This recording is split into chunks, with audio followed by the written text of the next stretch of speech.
শয়তান আমাদের আদি পিতা আদি মাতা আদম আর হাওয়া আলাইহিমাস সালামকে বেহেশতের মধ্যে যখন ওনারা দুজনে ছিলেন তাদেরকে উলঙ্গ করেছিল না? কথা বলেন। শয়তানের ওয়াসওয়াসায় নিষিদ্ধ ফল খাওয়ার কারণে তাদের দুইজনের দেহ থেকে জান্নাতের পোশাক খসে পড়তে শুরু করেছে। তো আমাদের আদি পিতা এবং মাতাকে শয়তান যেমনি ধোঁকা দিয়েছে, দুনিয়ার বুকে আমাদেরকেও একই ধোঁকা দেয়। শয়তান চায় আমাদেরকে উলঙ্গ করতে, অশ্লীলতা শিখাতে, পর্নোগ্রাফি দেখাতে। এজন্য শয়তানের এই ফাঁদে যেন আমরা পা না দেই। যুবক ভাইয়েরা, এই শক্ত সিদ্ধান্ত কি আজকের মাহফিল থেকে নেওয়া যাবে? বিশ্বনবী ওনার মেয়ের জামাতা সাইয়েদনা আলী কাররামাল্লাহু ওয়াজহাহুকে নসিহত করেছেন, ইয়া আলী লা তুতবি'আন নাযরাতান নাযরা, এক নজরের পরে আরেক নজর দিও না। ফা ইন্না লাকাল উলা ওয়া লাইসাত লাকাল আখিরা, প্রথম নজর তোমার জন্য ক্ষমা, দ্বিতীয় নজর তোমার জন্য গুনাহ।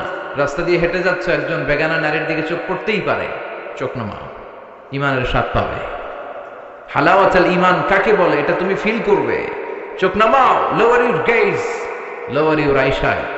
আলী চোখ নামাও, আবার তাকিও না। প্রথমে যে ভুল করে তাকালে এটাকে ক্ষমা করবে কে? আবার নতুন করে তাকালে গুনাহ আছে না নাই? প্রথম নজর ক্ষমা, দ্বিতীয় নজর গুনাহ। অনেকে আবার কৌশল করে, বলে প্রথম নজর যেহেতু ক্ষমা, এক নজরে আধা ঘন্টা। আছে না নাই? কৌশল করতে যাও না, আল্লাহ সব কৌশলের বড় কৌশলী, ঠিক কিনা? ওনার ধরা বড্ড করা। ইন্না বাতশা রাব্বিকা, আল্লাহর পাকড়াও, আল্লাহর পানিশমেন্ট, আল্লাহর ধরা, আল্লাহর শাস্তি বড্ড ডেঞ্জারাস।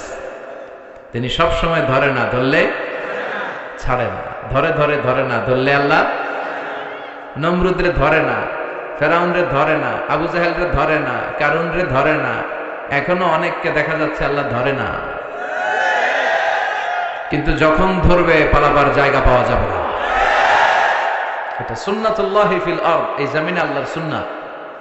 আল্লাহ পানিশমেন্ট সব সময় দেয় না, আল্লাহ ছাড় দেয় কিন্তু ছেড়ে দেয় না। আল্লাহ কি দেয়? কি দেয় না? এজন্য নজরের হেফাজত করার দরকার আছে না নাই? সবসময় আল্লাহর কাছে পানাহ চাইতে হবে, আল্লাহ আমরা যেন নজরের হেফাজত করতে পারি, আমরা যেন এই পর্নোগ্রাফি থেকে বেঁচে থাকতে পারি।